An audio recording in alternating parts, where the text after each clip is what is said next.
Hi, my name's Cam, and I'm going to be sharing with you a recipe that I came up with, and I call them Sensual Stuffed Strawberries. I use Philadelphia cream cheese. I found out it has such a heavier, thicker flavor than a lot of the other cream cheeses. I really prefer it. And I'm going to be putting 8 ounces that have been softened in my bowl. There's only 4 ingredients in this recipe, which makes it really easy and a really nice one for people. So anyway, I have the ingredients are basically 1 8-ounce package of the Philadelphia cream cheese. You add 2/3 of a cup of powdered sugar that's been sifted. I use 1½ teaspoons of Amaretto. It's already been pre-measured.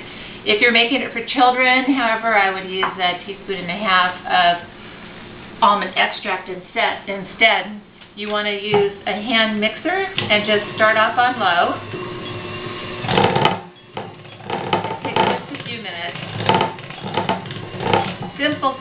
This would be a really good recipe also for you to have your children help you. I love to get my kids in the kitchen and let them have fun doing this. So once you get it mixed in, go a little bit on a higher speed, work it up a little more. Okay. And after we have it mixed,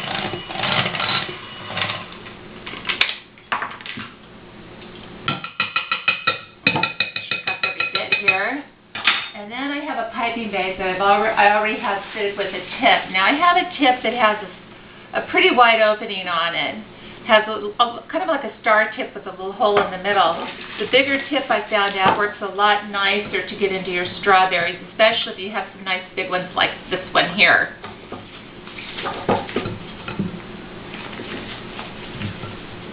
And you can use either the large ones you would serve less of for your crowd. Medium, I find, is a little bit more easy for people to handle. And if you're doing it for children, I definitely find a little smaller berries. So put your filling inside your bag. Sometimes there's a little air in the bag. I'm going to set this aside. And I have this ready to go.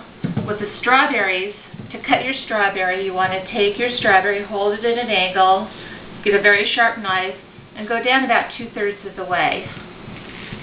You want at least 1/3 of the way not cut through. The easiest way I found is to kind of spread open the berries, get your tip right down in the middle, and if you wiggle it around in a circle as you're filling it in, see there's a little bit of air that you just don't worry about. You can go ahead, get the cream cheese mixture in there, end up with a nice little tip, and then set that aside. I'll go ahead and do one more here for you. If you are going to be dipping these in chocolate, you can serve them like this, or you can dip them in chocolate. I found out if you're going to be dipping them in chocolate, I don't like to have so much come out the sides, and I don't want it to go really to the tip. You can always, with clean hands, make sure that you wipe it in there a little bit. And I have some melted chocolate that I've already used and worked up. So you want to take semi-sweet chocolate. This is about a cup of semi-sweet chocolate that I've melted in the microwave on low. And the most simple way to do this is to go ahead and take your strawberry and pour the chocolate over the top of it. Sometimes if you just dip it, you end up losing it in your bowl. And you want to make sure that you cover the best you can all the little edges of the cream cheese so that it does not poke out. And you could set it on any kind of plastic to let it cool. Wax paper, if you're making a big amount of them, is really nice to use. So anyway, there's these 2 different methods right here that you can use. And here are some displays that I put together. Over here I have done kind of a 4th of July or a Memorial Day display with some fresh blueberries. That's really beautiful if you set them out on the holiday, and this one could be good for the kids too with using the almond extract. This one is fun to do where you have a combination where you have your stand up with the amaretto and then you have your chocolate dipped all at the same time.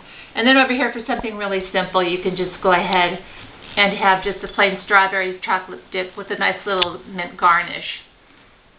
And the recipe is over in this corner here, and then I'll have that printed out again so that you'll be able to see that better.